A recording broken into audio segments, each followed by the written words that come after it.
My colleague Courtney here is going to be running this session. She also works with so many of our instructors who use peer assessment technology in their courses, also has experience with ChatGPT using it, and she's going to be sharing that experience. I'm personally excited about the possibilities, but I also do think it's super important that as educators, we're ahead of this technology so that we can better guide students to make sure that the learning is still happening. So that's been a really big hot topic, is redesigning assignments. And I want to say that this has been something on their radar even before ChatGPT. I think education is changing, student demographics are changing, and we really need to reinvent ways that students are still learning. So an example is, in the past, you might have students, read a novel and then write an essay on that novel. Now with ChatGPT, we do know that they have updated their terms and policies, but there are ways that students can still essentially write an essay on a novel using ChatGPT.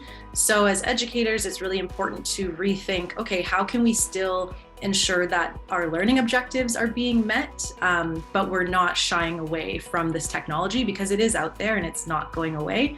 But I do understand that that time could be better allocated towards working closely with your students and providing that feedback. So one way to leverage AI is to shave off some of that time that it would take a professor to write a learning objective. So as we may or may not know, what goes into an effective learning objective is to make sure that you're focusing on what the students should be able to do.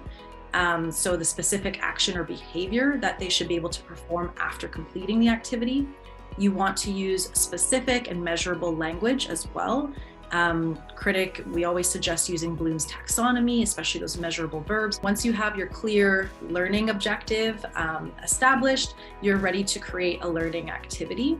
So how to leverage ChatGPT, you could take an existing learning activity that you've done in the past, like perhaps writing an essay, and you can think about some of the feedback that you've gotten from your students in the past. Perhaps they didn't like the timing or perhaps the format, and then you can feed that into ChatGPT, this information, and have ChatGPT create a learning activity for you.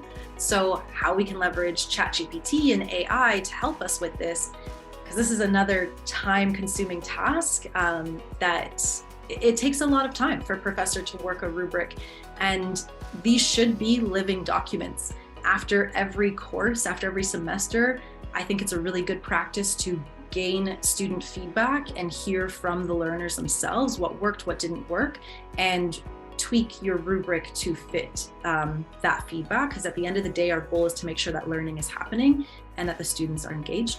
What we did was we put this into ChatGPT. The prompt for me was, what makes a compelling paragraph?